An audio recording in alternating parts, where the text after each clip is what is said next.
రోహిణి వాళ్ళ ఫ్రెండ్ దగ్గరికి వెళ్ళి జరిగిందంతా చెప్పి ఇలా అంటూ ఉంటుంది. మనోజ్ నన్ను ఇంత మోసం చేస్తాడని నేను అస్సలు అనుకోలేదే. మనోజ్ నన్ను మోసం చేశాడు, నాకు ఎన్నో అబద్ధాలు చెప్పాడు అని చెప్పి చాలా బాధపడుతూ ఏడుస్తూ ఉంటుంది. అది విని వాళ్ళ ఫ్రెండ్ ఇలా అంటుంది, నోరు ముయ్యవే, ఫస్ట్ మోసం చేసింది నువ్వే ఎన్నో అబద్ధాలు చెప్పావు, అబద్ధాలు చెప్పే పెళ్లి చేసుకున్నావు, నీకు ఓన్గా పార్లర్ ఉందని అదని ఇదని నువ్వే అబద్ధాలు చెప్పావు, మరి నువ్వు ఇలా చేసినప్పుడు మనోజ్ అలా చేస్తే తప్పేంటే అని చెప్పి అంటుంది. అది విని రోహిణి అయితే ఒక్కసారిగా షాక్ అయ్యి అలా ఉండిపోతుంది.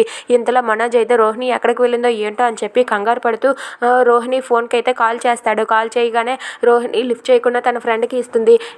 ఏంటి నువ్వా, ఒక్కసారి రోహిణికి మాట్లాడాలి అని చెప్పి అంటూ ఉంటాడు. లేదు రోహిణి ఇక్కడ లేదు, వెళ్ళిపోయింది అని చెప్పి అంటుంది. అది వినగానే మనోజ్ అయితే ఒక్కసారిగా షాక్ అయిపోతాడు.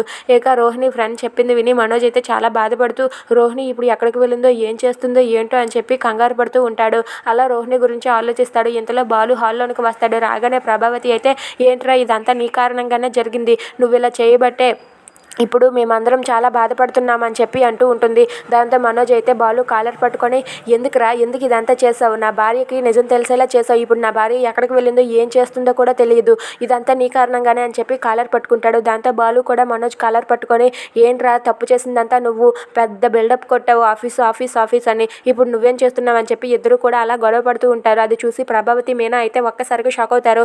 ఇక వదిలిపెట్టండి అని చెప్పి వాళ్ళు ఎంత అరిచినా సరే వదలకున్నా వాళ్ళిద్దరూ కూడా గొడవ పడుతూ ఉంటారు. ఇక మనోజ్ అయితే కాలర్ వదలకపోయేసరికి బాలు మనోజ్ చెంప పగలగొడతాడు. దాంతో మనోజ్ అయితే, ఏంట్రా నన్నే కొడతావా అని చెప్పి మళ్ళీ చెయ్యెత్తితే మనోజ్ చెయ్యి విరిచి వెనక్కి తిప్పి బాలు అయితే మనోజ్ని కొడుతూ ఉంటాడు. అది కొడుతూ ఉండడం చూసి ఇంట్లో వాళ్ళందరూ ఒక్కసారిగా షాక్ అయిపోయి ఆపండి అన్నా సరే ఆగకుండా కొట్టుకుంటూ ఉంటారు.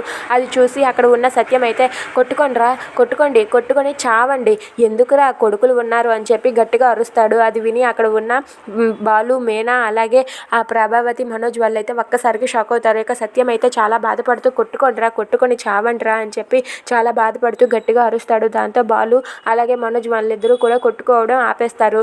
If you like this video please like, share and subscribe. Thanks for watching.